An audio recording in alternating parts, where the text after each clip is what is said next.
के छ हो केटाकेटी मेन भनेको यस्तो हाइकहरूमा चाहिँ हजुरले खाना त्यही हिसाबले नै लानुपर्छ। खाना भनेको दाल भात बोकेर नजाने होइन, केही एनर्जी गिभिङ। त्यही भएर यहाँ लगभग 10-12वटा अन्डा छ। माथि गएर चाहिँ हल्का स्न्याक गर्न पनि हुन्छ होइन। अनि माथि चाहिँ एकदम बेस्ट राम्रो एकदम ग्रुपलाई पनि मनपर्ने भने चाहिँ मुङ दाल, र मुङ दालको एक प्याकेट छ, त्यो पनि म हाल्छु हल्का ड्रेसअप भएर। एन्ड देन हेरमै त माथि चाहिँ हल्का पातलो केही र चाहिँ यो कस्कोबाट किनेको के भन्ने यसलाई ट्राउजर, हाइकिङ ट्राउजर हो। यो लास्ट इयर किनेको थियो तर अहिलेसम्म युज भएको थिएन। कस्तो गरेर सुटकेसभित्रबाट डल्लै खोज्न पऱ्यो। यो चाहिँ हाम्रो क्याप, अनि क्याप पनि छ, अनि अर्को चस्मा पनि छ, त्यसलाई चाहिँ हामीले राखिसक्यौँ। अब छुट्या कुरा चाहिँ राख्नुपर्ने क्यामेरा अभियसली। हाम्रो चार्ज कहाँ पुग्यो? यो 1 मिनट बाँकी छ चार्जमा, विच इज गुड।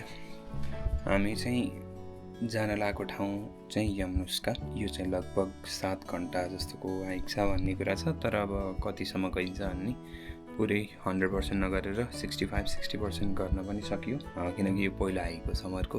धेरै हाइकहरू अझै हुने पनि छन्। एकदम चाहिने कुरा अर्को भने सनस्क्रिन पनि राखेको छु। अब जुन खानेकुराहरू छ त्यसलाई चाहिँ प्याक गर्न पर्यो ब्यागमा। खानाको सिचुएसन चाहिँ हामीले यहाँ प्रोटिन बारहरू राख्यौँ। यसमा चाहिँ अघि भनेको मुङ दाल छ, अनि यसमा चाहिँ टुना अनि अन्डाहरू पनि यसमा राखेका छौँ।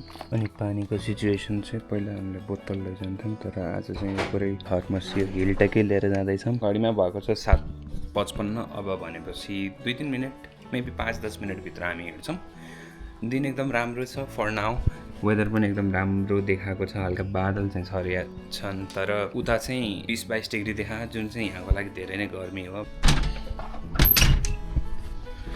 ल घरबाट चाहिँ हिँडियो अफिसियल्ली। पानी बोतल, जुत्ता यताउता, दाजी हाइकिङ स्टिक। लास्ट टाइम भन्दा चाहिँ सजिलो हुन्छ होला भन्ने छ। अब हेरौँ कस्तो हुन्छ। ब्याग त अलि भारी नै हो कि के हो? सबै पछाडि नै राखिदिउँ होइन के छ? यहाँबाट 1 घन्टा 16 मिनट, त्यो बेसमा पुग्नलाई 1 घन्टा 16 मिनट। ठिक छ। क्यामेरालाई मात्र त धुनु परेन, बरु फर्किँदा जसरी धुनु पर्ने छ। त्यही भएर आउँदा जाँदा धुने कि फर्किँदा धुने भन्ने मात्रै कुरा हो। फर्किँदै धुम, दुलो भइहाल्छ फेरि। यस्तो चाहिँ गर्नु हैन। अब चाहिँ हामी बेयर्स प भन्ने ठाउँ आउँदैछौँ। क्यालगरी नर्थ इस्टबाट चाहिँ यो ठाउँ लगभग 20 मिनट 25 कति मिनट लाग्यो हामीलाई? आधी घन्टा जस्तो लाग्यो। क्यालगरी चाहिँ तपाईँको 4वटा सेक्सनमा डिभाइड छ होइन, north east, north west, south east, south west. हामी बस्ने एरिया चाहिँ नर्थ इस्ट हो। नर्थ इस्टमा चाहिँ धेरै जसो तपाईँको इन्डियनहरू अथवा एजियन कम्युनिटी बसा हुन्छ। क्यालगरी ओभरअल पनि धेरै नै इन्डियन एजियन कम्युनिटीहरू छ, जताततैको मान्छे छ। तर नर्थ इस्ट चाहिँ प्रिडोमिनेन्टली इन्डियनहरू र नेपालीहरू पनि हुनुहुन्छ। नर्थ इस्टबाट चाहिँ हामीलाई 20-25 मिनटमा चाहिँ हामी बेयर्स प भन्ने ठाउँ पुग्यौँ। अबको 15 मिनट जस्तोमा चाहिँ हामी कक्रेन भन्ने ठाउँ पुगिन्छ। त्यो कक्रेन भन्ने ठाउँ चाहिँ 1881मा सेनेटर म्याथ्यू भन्नेले स्थापित गर्नुभएको हो। तपाईँलाई अब थाहा नै होला क्यालगरी भनेको, अथवा यो एरिया चाहिँ जुन छ वेस्ट भने चाहिँ पहाडहरू धेरै भएको एरिया, हिल्सहरू। अब यो क्यामेराले देखाउँदैन तर मैले हाल्छु यसमा फुटेज। कक्रेन चाहिँ यहाँबाट अब 2 किलोमिटर जस्तो टाढा छ। हामी लगभग आइपुग्न लागेको छौँ। यो ठाउँ चाहिँ 1881मा स्थापित भएको, आजभन्दा अलमोस्ट 200 वर्ष जस्तो अगाडि स्थापित भएको थियो यो कक्रेन भन्ने ठाउँ चाहिँ। अनि यहाँ अब क्यालगरी पहाडको ठाउँ भएको हुनाले चाहिँ अब ट्राभलिङहरूमा यताउताहरूमा चाहिँ धेरै प्रब्लम आउने थियो। पहिला चाहिँ मान्छेहरूले यो फिगर आउट गर्न सक्थेन र बिस्तारै चाहिँ यहाँ बस्ती गर्न लाग्यो। अझै पनि तपाईँले हेर्नुभयो क्यालगरी कहिले आउनुभयो भने क्यालगरी चाहिँ एकमुष्ट एकदम बिजी एरिया छ, तर बाहिर चाहिँ अझै बस्ती चाहिँ पातलो नै छ। अनि यो एरिया चाहिँ ठ्याक्क ब्यान्फ र क्यालगरीको मिडल पोइन्टमा पर्छ। ठाउँ पनि एकदम राम्रो छ र एकदमै यो एरिया भने धनी मनीहरू बस्ने, अलि पैसावालाहरू बस्ने भन्ने एउटा इम्प्रेसन छ। यहाँको एट्र्याक्सनहरू भने चाहिँ बिग हिल भन्ने एउटा छ, जुन चाहिँ धेरै नै पपुलर टुरिस्ट डेस्टिनेसन छ। ल हामी चाहिँ हाम्रो पहिलो स्टपमा आछौँ टिम हर्टन्स। यहाँबाट केही स्यान्डविचहरू केही लिएर जाने होइन, वहाँ गएर माथि खाना हुन्छ। थोरै गाडी पनि सफा गर्दै हुनुहुन्छ दाइले। यो चाहिँ अहिले हामी कक्रेन सिटीमा छौँ र यो सिटीको पपुलेसन चाहिँ लगभग 32-33 हजार मात्र छ, त्यति धेरै ठुलो छैन कम्पेयर टु क्यालगरी जुनको त्यही नजिक 20 मिनट लगभग आधी घन्टा टाढा मात्र भए पनि त्यसको चाहिँ पपुलेसन अलमोस्ट 1.5 मिलियन पिपल छन् त्यहाँ चाहिँ। यहाँ 30-32 हजार मात्र छन्। राम्रो एरिया छ, तपाईँहरूलाई ट्रान्जिट जस्तो भन्न मिल्छ यसलाई ब्यान्फ र उसको। अनि यहाँ दाइले सफा गर्नुभयो जस्तो यहाँ चाहिँ ग्यास स्टेसनहरूमा क्यालगरी इभन क्यानाडामा कहीँ पनि तपाईँ जानुभयो ग्यास भर्न, यहाँ पेट्रोल डिजललाई ग्यास भन्छ होइन, ग्यास भर्न कतै जानुभयो भने चाहिँ त्यहाँ सफा गर्नको लागि यसरी वाइपर जस्तो दिने चलन छ। त्यही साइडमै हुन्छ एउटा ठाउँ हुन्छ जहाँ चाहिँ वाइपरहरू हुन्छ, तपाईँले आफ्नो गाडीलाई राम्रोसित सफा गर्न मिल्छ। क्लिनिङ पनि त्यही हिसाबले हुन्छ। कतै कतै तपाईँको भित्र यो भ्याक्युम लगाउने ठाउँ, कार्पेटहरू, गाडीको कार्पेटहरू फोहोर भयो भने त्यो उस गर्ने ठाउँ पनि हुन्छ। सबै डाँडा डाँडै सब अफ रोड गाडीहरू मात्र देखिन्छ यहाँ, घामले चाहिँ आँखैमा खानी भयो। अब कोक्रेनबाट हामी गोस्ट लेकतर्फ जाँदैछौँ। यो गोस्ट लेक भने चाहिँ कुनै एउटा नेचुरल लेक नभइकन एउटा आर्टिफिसियल लेक। बो रिभर जुन चाहिँ अल्बर्टाको one of the most important rivers हो, त्यसमा चाहिँ धेरै ड्यामहरू छ। त्यसमध्येको एउटा ड्यामको नाम चाहिँ गोस्ट ड्याम। गोस्ट ड्यामले बनेको हुनाले यो रिभरको नाम गोस्ट लेक राखिएको हो। यो लेकमा चाहिँ मान्छेहरूले समरमा प्याडल बोर्डिङ गर्ने अनि त्यहाँबाट तपाईँको बोटिङ गर्नेहरू जस्ता धेरै फिजिकल एक्टिभिटी गर्छन्। र विन्टरमा पनि जब यो लेक फ्रिज हुन्छ त्यतिखेर माछा मार्ने अनि त्यहाँबाट ड्रिफ्ट गर्ने यताउताहरू धेरै नै पपुलर छ यो लेकमा। अनि अर्को के कुरा इन्ट्रेस्टिङ छ भन्दा गोस्ट लेक त्यो एउटा त ड्यामले गर्दा पनि यसको नाम गोस्ट लेक भएको थियो, र अर्को भने चाहिँ जब यो लेकमा यो लोकल्सहरूको कथाअनुसार जसरी अब हाम्रो नेपालमा पनि यस्तो उस्तो भन्ने कुनै नाम भएको चिजको केही ब्याक स्टोरी हुन्छ, जस्तै यो गोस्ट लेकको ब्याक स्टोरी चाहिँ यहाँ जब बिहान पख अथवा साँझ पख यो लेकमाथि हुस्सु लाग्छ, कुहिरो लाग्छ, त्यतिखेर चाहिँ कोही हिँडे जस्तो, केही एउटा अब्जेक्ट हिँडे जस्तो अथवा केही स्पिरिट हिँडे जस्तो हुनाले पनि यो लेजेन्ड चाहिँ यस्तो छ कि गोस्ट हुनसक्छ त्यो भनेर मान्छेहरूले गोस्ट लेक भनेको पनि भन्छन्। ल, मेरो पछाडि चाहिँ गोस्ट लेक छ, हेर्न सक्नुहुन्छ। उता ब्याकग्राउन्डमा तपाईँको माउन्टेनहरू पनि छ। लेक चाहिँ पार्सियली जम्या छ, त्यहाँ हाम्रो दाजु हुनुहुन्छ।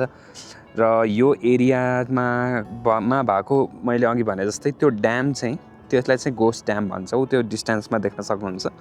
र लेक अहिले पार्सियली जमेको छ। उतापट्टि हाम्रो ट्रेन घुमिरहेको छ, यो इस्ट वेस्ट क्यानाडाको ट्रेनको लागि, यो सामानहरू ओसार प्रसार गर्नको लागि। अनि यो लेकको कुरा गर्दाखेरि चाहिँ यसको सर्फेस एरिया चाहिँ लगभग 11 छ भनेको लगभग 12 किलोमिटर स्क्वायरको सर्फेस एरिया छ। धेरै नै ठुलो छ यो लेक चाहिँ, जुन त्यो ब्याकग्राउन्डमा देख्न सक्नुहुन्छ रकी माउन्टेनको एकदम काखमा बसेको लेक हो यो चाहिँ। लगभग 15 मिटरको गहिराई छ यो लेकको। गहिरो ठाउँमा चाहिँ सबभन्दा गहिरो ठाउँमा 15 मिटर गहिरो छ यो। हामी चाहिँ अब किनाराको हल्का नजिकै जाम अनि हेरौँ कस्तो छ। धेरै अगाडि जान चाहिँ मिल्दैन किनकि चिसो छ र लेक जमाया पनि छ, तर जति मिल्छ त्यति चाहिँ जान पर्यो।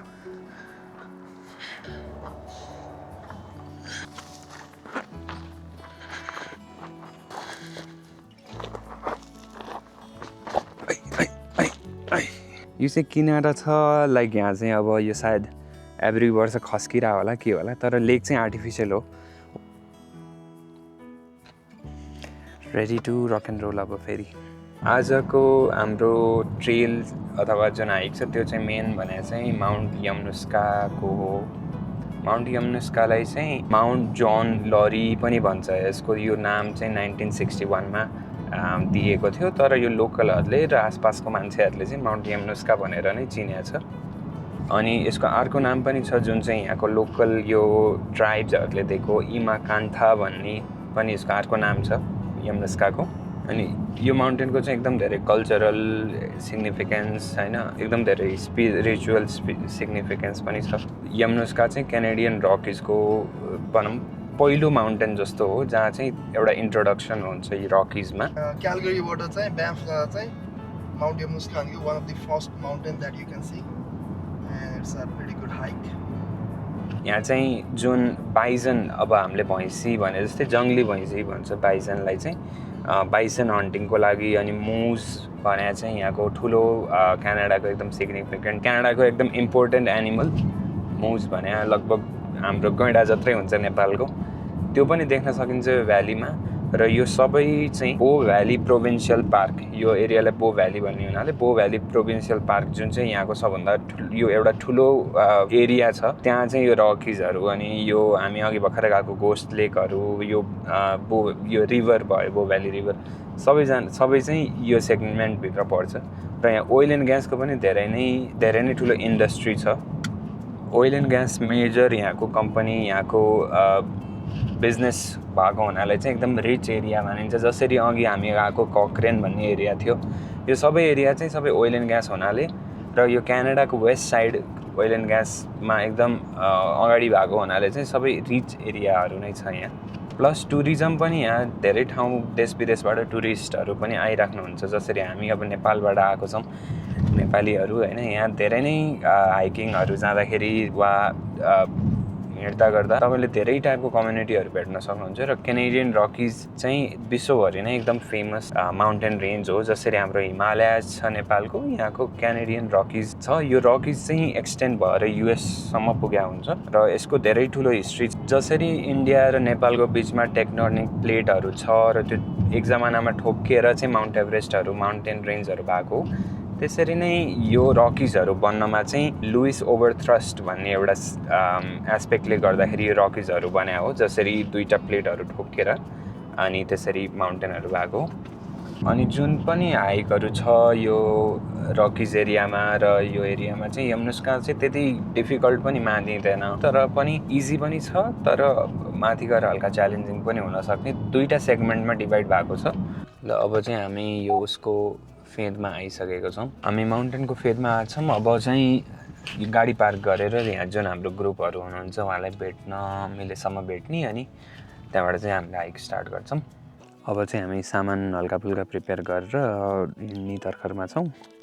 यहाँ एक दुईजना हाम्रो मान्छेहरू चिनेको दाइहरू भेट हुनु भएको छ। यसो कुराकानी गरेर चाहिँ हामी यहाँबाट हिँड्छौँ। चस्मा रेडी राखौँ किनकि घाम एकदम लागेको छ। बोतल पनि छ। ब्याग त्यति भारी त होइन। ल हाम्रो यात्रा सुरु हुन थालेको छ। हाम्रो क्याम्पर दाजु हुनुहुन्छ। यो त ठ्याक्कै टेबल जस्तो नै रहेछ त। ल यहाँबाट लगभग हामी हिँड्न थालियो। यहाँ जस्तो वासरुमहरूको पनि व्यवस्था हुन्छ। अब नेपालमा त जहाँ पाए त्यहीँ भन्ने हुन्छ, तर यहाँ सबै व्यवस्थित नै छ। बाटोमा अलङ द वे पनि सायद होला। हाम्रो वाचमा चाहिँ हाइकको स्टार्ट गरिदिउँ। कस्तो हुन्छ त।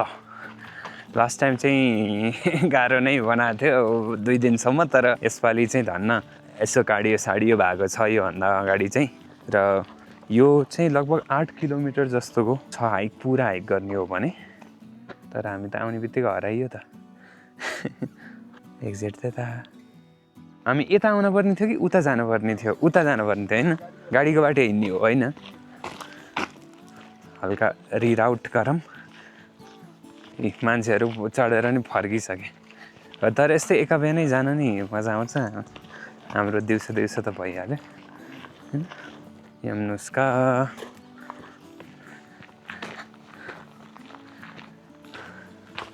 भालुहरू पनि आउँछ यहाँ। हामीसित धन्न बेयर स्प्रे चाहिँ छ। अहिले चाहिँ हामी वेयर आर वी ल यतै नै छौँ। अनि यहाँबाट चाहिँ माउन्ट लहरी या उर्फ यमुनुस्का फेरि जाने, यहाँ माथिसम्म पुग्ने। 4 to 7 hours return, 2 to 3 hours रिटर्नमा खाना, तब scramble route. Okay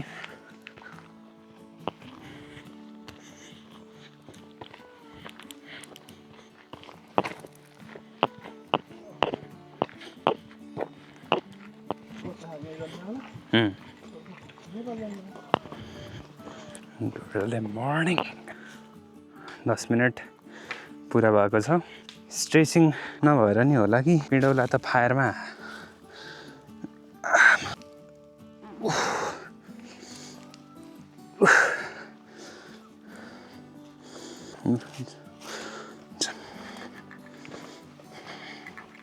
four mile भने कति भयो? 0.4 माइल भने त्यत्रो आइसक्यो र 600 मिटर हिँड्यो होला। भनेको यस्तो अझै 5-6 चोटि 4 10 40 4 माइल 10-15वटा होला।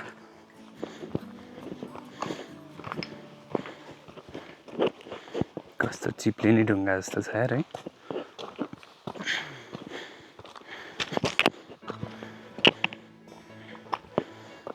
पहिलो हाइक भएर होला। 10 ट्रिज भन्दा सजिलो छ कि गाह्रो छ यो?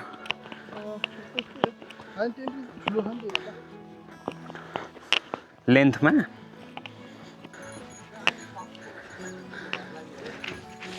20 मिनट पुरा र वी आर 0.7 माइल भने लगभग किलोमिटर जस्तो पल्ल भएको छ। यस्तो 7 किलोमिटर अझै यस्तो छ। भ्यू बिस्तारै डाँडाको देखिँदैछ र मौसम चाहिँ रिलेटिभली राम्रो नै छ। हाम्रो यहाँ ग्रुप हुनुहुन्छ सबैजनाको। 2 घन्टा अबको 2 घन्टा जस्तोमा चाहिँ सकिन्छ होला र हावा पनि ठिक्क चलाएको छ, त्यस्तो गर्मी पनि छैन। पसिना त छ अभियसली, तर ब्याक होम चाहिँ म गैँडाकोटबाट चितवन भन्दा नि गैँडाकोट भन्दा नि एउटै नै भयो। गैँडाकोटमा चाहिँ हाम्रो प्रसिद्ध डाँडाकालिका मन्दिर छ। डाँडाकालिका मन्दिर चाहिँ तपाईँको 1600-1700 वटा स्टेप्सहरू लिएर हिँड्नुपर्छ। यो चाहिँ त्यसको लगभग 3 गुणा जस्तो छ। मलाई चाहिँ त्यो उस गर्दाखेरि यो गर्दाखेरि चाहिँ त्यसकै नै याद आइरहेछ। हामीसित कोही फरेनरहरू पनि हुनुहुन्छ। के इन्ट्रेस्टिङ देखे जस्तो लाग्यो। यहाँ चाहिँ हाम्रो भाइहरू हुनुहुन्छ। You all having fun? Is this your first hike? No? Yeah. I had like more than him at least. What was like the toughest hike that you did? Is this one of them, or you had more tough ones? I had 16 kilometers. You did a 16. Where was this? Where did you go? Do you know the name? What? Do you know the name of the hike that you did? You forgot. I know what. I went 21 kilometers, so I went to the top of the mountain. That's awesome. Yeah. भाइहरूले चाहिँ 16 kilometre 21 kilometre गएको भनिरहेछन्। आफ्नो बल्ल यो दोस्रो hike हो। अब हेरौँ, यसपछि यो समरमा चाहिँ धेरै नै जाने प्लानहरू बनाएको छौँ र जिम गर्नलाई चाहिँ धेरै नै फरक पार्ने भने चाहिँ मैले अनुभव गरेको छु। यो चाहिँ ठ्याक्क हाम्रो अराहाँसी जस्तो गाउँठाउँ जस्तै होइन। मम बाबाले यसरी हामी स्कुल पढ्न जान्थ्यौँ भन्नुहुन्थ्यो। त्यसरी नै हामी पनि त्यसरी नै गइरहौँ र त्यो टुप्पो हामी पुग्ने चाहिँ धेरै टाढा भयो जस्तो लाग्दैन। लगभग नजिकै देखिन्छ। योभन्दा अगाडि गएको 10 ट्रिज भन्ने हाइकमा चाहिँ त्यहाँ चाहिँ एकदम उकालो थियो। यहाँ चाहिँ त्यस्तो धेरै उकालो चाहिँ छैन। तर यहाँ हिउँ पग्लिँदैछ अझै पनि, कता कता हिलो छ। यहाँ चाहिँ अलिक ध्यानपूर्वक जानुपर्छ। धन्न जुत्ता चाहिँ राम्रो किनिएछ। र यस्तो हाइकिङहरूमा चाहिँ मैले पुरानो के गल्ती गरेको थिएँ भन्दा, जुन 10 ट्रिजवाला हाइक थियो त्यसमा चाहिँ मैले एयरफोर्स जुत्ता लगाएर गएको थिएँ। तर यसमा चाहिँ राम्रो जुत्ताहरूमा इन्भेस्ट गर्न सक्नुपर्छ।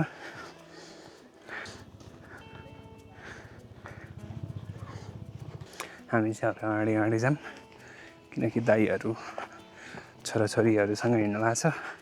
म फेरि थाकिहाल्छु, त्यही भएर म चाहिँ अहिले हेड स्टार्ट लिइहाल्छु। अन्त दाइहरूले क्याचअप गर्नु होला। एक्लै हिँड्ने भालुसालु आयो भने फेरि प्रब्लम हुन्छ। तर होपफुली त्यस्तो केही नहोला। तर साँच्चै मलाई त आफ्नो स्टामिना कति बढे जस्तो लाग्यो भने त अहिले पछि मलाई यही कुरा पछि प्रब्लम पनि हुनसक्छ। अहिले चाहिँ फर्की लाएर खुब हिँडेको छु भन्ने हो नि, तर पछि चाहिँ फेरि गर्न नसकिने हो कि। तर ठिकै छ, लेट्स किप वाकिङ। सानो पानी खाने विश्राम, बोतल ल्याएर ठिक गऱ्यो कि यही ठिक छ?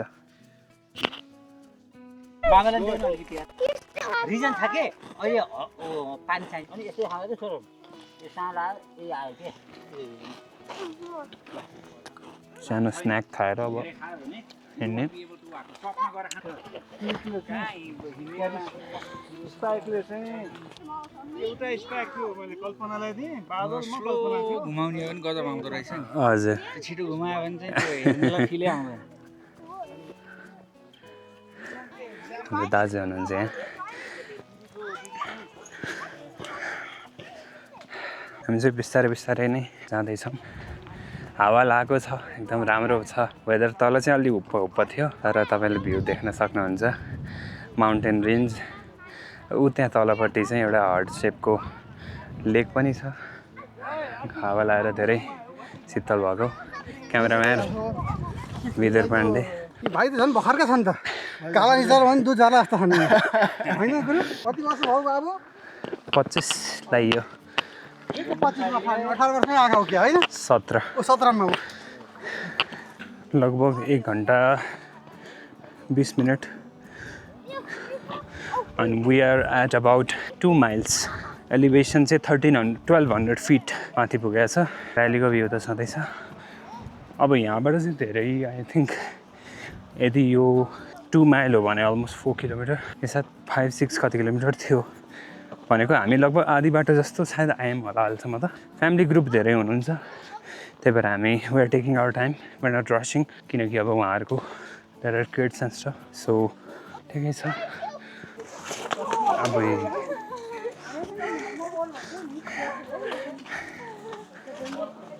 फिस्लिङ सेकेन्ड हो भाउजू योभन्दा हजुर अगाडि टेन्ट रेस गइएको थियो त्यसमा चाहिँ गाह्रै भएको थियो यो त जे होस् ठिकै भएको छ यो चाहिँ कतै कतै अझै नि स्नो छ स्नो भएर चाहिँ एकदम हिलो भएछ मैले क्याप चाहिँ फुगाल्ने गर्ने भयो तर यसरी क्राउडमा हिँड्दा चाहिँ रमाइलो चाहिँ हो नि कुराकानी यताउता सुन्दै गर्दै यो चाहिँ यहाँको पहिलो अफिसियल भ्यू पोइन्ट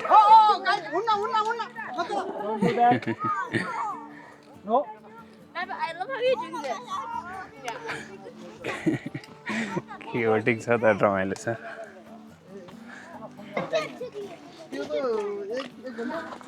हेर्नुपर्छ जहाँ जहाँ चाहिँ खोपा छ त्यहाँ त्यहाँ हिँड्ने होइन फ्ल्याट ठाउँमा नहिँड्ने अब अनि सकेसम्म चाहिँ खुट्टालाई यसै पी गराएर हिँड्यो भने सजिलो हुन्छ तपाईँहरू ढुङ्गा छ नि कि हामी पनि हामी त खै चढिन्न कि जुत्तामा त्यो छैन धरापमा परिन्छ कि अफिसियल्ली 2 घन्टा हुन लागेको छ र रोक्दै रोक्दै पनि हामी लगभग आइसक्यौँ माथिसम्म भन्नाले एक बेससम्म आइसक्यौँ यसपछि चाहिँ मेन हामी यही हो जान मन हुने त अब योभन्दा धेर समय उता व्यतीत गर्नुपर्छ भन्नाले ओके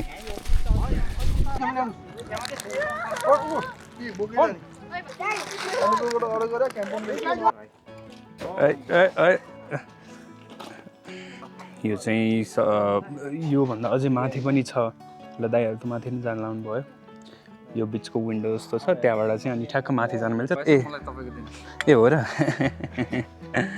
जाने हो र दाइ माथि त्यहाँनिर यसो चढौँ भन्ने थियो ल ठिक छ जानु यो चाहिँ टप मोस्ट त्यो चाहिँ टप मोस्ट बाटो हो यो चाहिँ 1 लेभल तल अब यहाँबाट भ्यू हेर्न सक्नुहुन्छ पुरै क्यालगरी पुरै यो पार्कको भ्यू अझ माथि पनि राम्रो भ्यू छ म उतापट्टिको साइड पनि देखाउँछु हल्का धराप चाहिँ धराप नै छ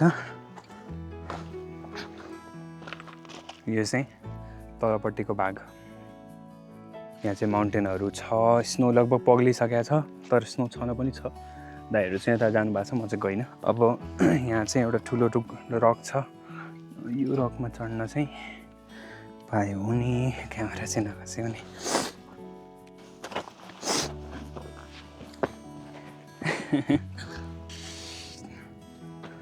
ल यहाँ चाहिँ भ्यू पनि राम्रो छ feels like on the top of the world तल हाम्रो सर पनि हुनुहुन्छ माथि दाइहरू जानुभएको छ यस्तो ठाउँमा चाहिँ मेन भने हल्का हावाले नै दुःख दिन्छ तपाईँले मेरो माइक पनि सुन्नुभयो होला कति धेरै हावा लागेको छ भनेर कताबाट कलेज बोल हजुर हजुर म यतै नै छु बोलाउनु भा त्यहाँ माथिबाट भ्यू छ कि कति लो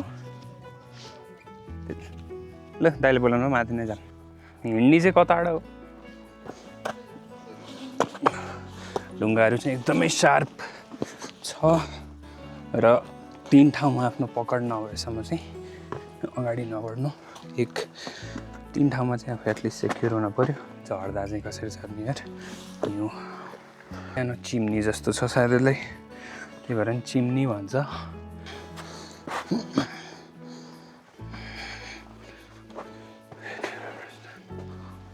ओहो यहाँ त धराप छ त चिसो यार चिसो छ दाइ ल्याए त छैन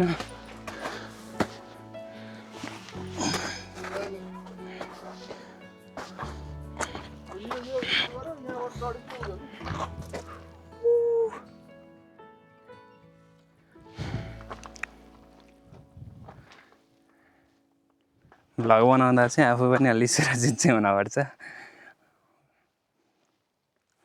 ब्युटिफुल धेरै राम्रो धेरै प्रिटी हाइकिङ चाहिँ गर्नै पर्ने यो चाहिँ स्क्रैम्बल रुट अब योबाट चाहिँ हामी यहाँ छौँ स्क्रैम्बल रुट चेन्ज समिट त्यस यो चाहिँ एकदम एक्सट्रिम छ यहाँभन्दा अगाडि चाहिँ पछि गिटीहरू धेरै हुँदा चाहिँ झन् गाह्रो हुन्छ कहाँ हो खै धेरै माथि छ त यार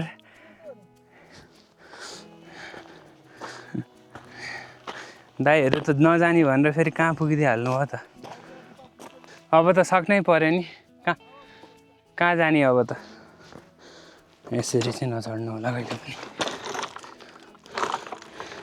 गोरीले बिहा गरेर हस्बेन्ड बनायो 7 दिनसम्म पहिले भइसकेको थियो होला अनि ठिकै छ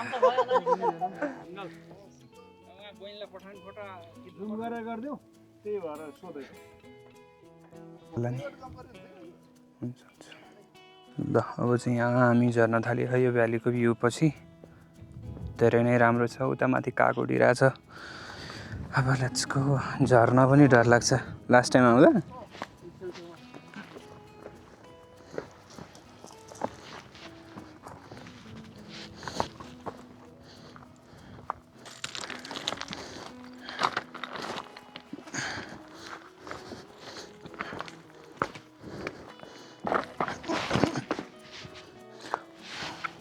डन्डी लिनु पऱ्यो यार चढ्न त झन् झर्न धराएको छ ढुङ्गा कतै यताउता लाग्यो भने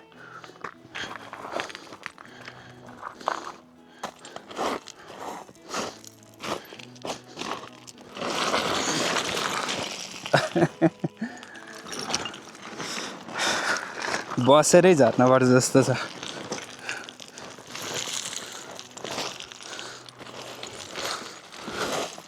थाम्नै मरिकन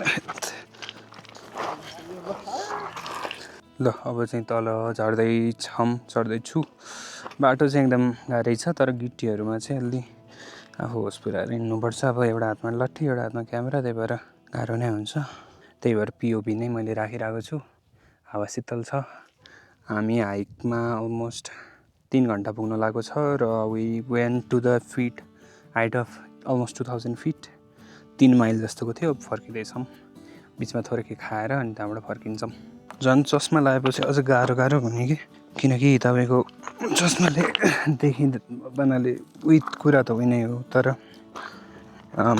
हल्का जुन एक्चुअल छ अगाडि त्यसलाई चाहिँ एक स्टेप पछाडि गराइदिन्छ 1 इन्च जस्तो चाहिँ स्यालो गराइदिन्छ त्यही भएर चाहिँ हल्का जज गर्न गाह्रो हुन्छ ठिक छ झर्दाखेरि चाहिँ मेन घोडा बगाउनु चाहिँ नबिर्सिनु होला किनकि if you are on straight खुट्टा सिधा भयो भने चाहिँ क्र्याक हुने अथवा उसो हुने डर हुन्छ होइन अनि मैले थाहा पाएको इजी कुरा चाहिँ यदि भिड जसरी यतापट्टि भिड छ भने चाहिँ लौरीलाई त्यतातिर राख्नु किनकि यता राख्नु भने हल्का एउटा पुस जस्तो पनि हुन्छ त्यो चाहिँ मैले पर्सनली भोगेँ है यो बाटो how much accurate it is or not स्नोले अझै नै गाह्रो बनाएकै छ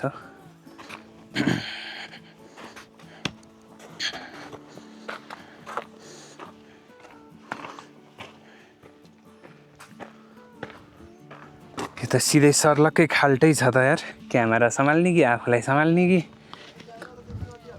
आया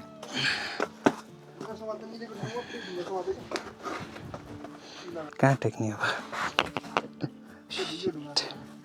धन्न खस्या यार तेरो बाउ यसरी स्कुल जान्थ्यो हेर भनेर देखाउनु पर्छ आया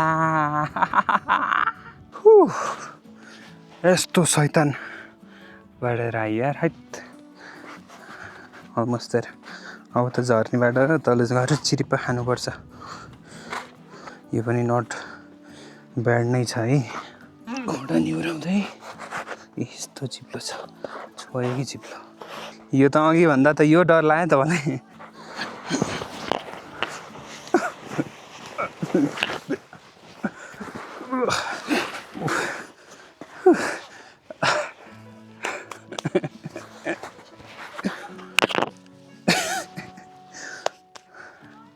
चिप्लियो गुलियो छ कि नुनियो छ थाहा छैन आउँदै भाउजू अन्डा हाल्नु हिजो म तिम्रो लस्सी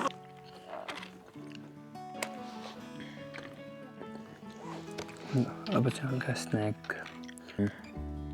झर्नुपर्छ अन्डा छ भने टुना छ अनि प्रोटिन बार पनि छ त्यो सबै खाएर हिँड्नुपर्छ कति छ चार्ज यसमा ओहो 17% यार जम्मा कति छिटो चार्ज गएको अन्त त्यत्रो चलाएँ अब धेरै खिच्न हुन्न अब झरेको देखाउँछु खाएपछि हामी टुना पनि खाँदैछौँ है बिर्सेँ अघि भन्न ल हामी फर्किँदैछौँ बाटोमै छौँ अझै पनि तर अलमोस्ट हाफवे भन्दा नि बढी आइसक्यो झर्न त अभियसली कति सजिलो हुन्छ चढ्नभन्दा होइन हामी त्यो डाँडामा पुग्यो यो चाहिँ भ्यालीको भ्यू दाइहरू चाहिँ धेरै अगाडि गइसक्नु भयो उहाँहरूले समात्न पनि छ त्यही भएर हामी चाहिँ कुदिराम बच्चाहरू भाइहरू छन् तर सायद भेटाउन सकिन्छ होला हेरौँ उरालो पनि सजिलो छ त नि गाह्रै हुन्छ नि अरूभन्दा नि तपाईँको त्यो ठ्याक्क खुट्टा जब भुइँमा हानिन्छ त्यो जोल्ट जुन हुन्छ त्यसले गर्दा चाहिँ अलिक प्रब्लम आउँछ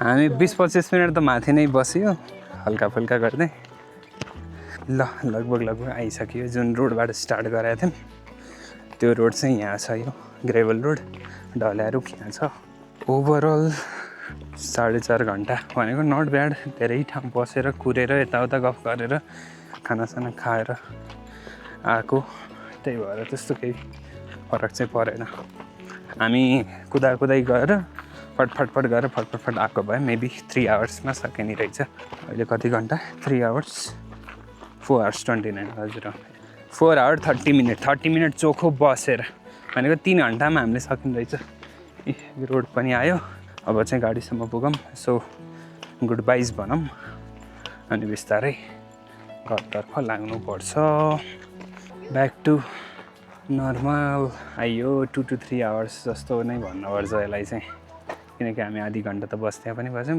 भालु चाहिँ देखिएन स्याडली तर ठिक छ गर्मी चाहिँ धान ठिक ठाउँमा ठिक टाइममा हिँडिएछ गर्मीले चाहिँ दुःख दिने नत्र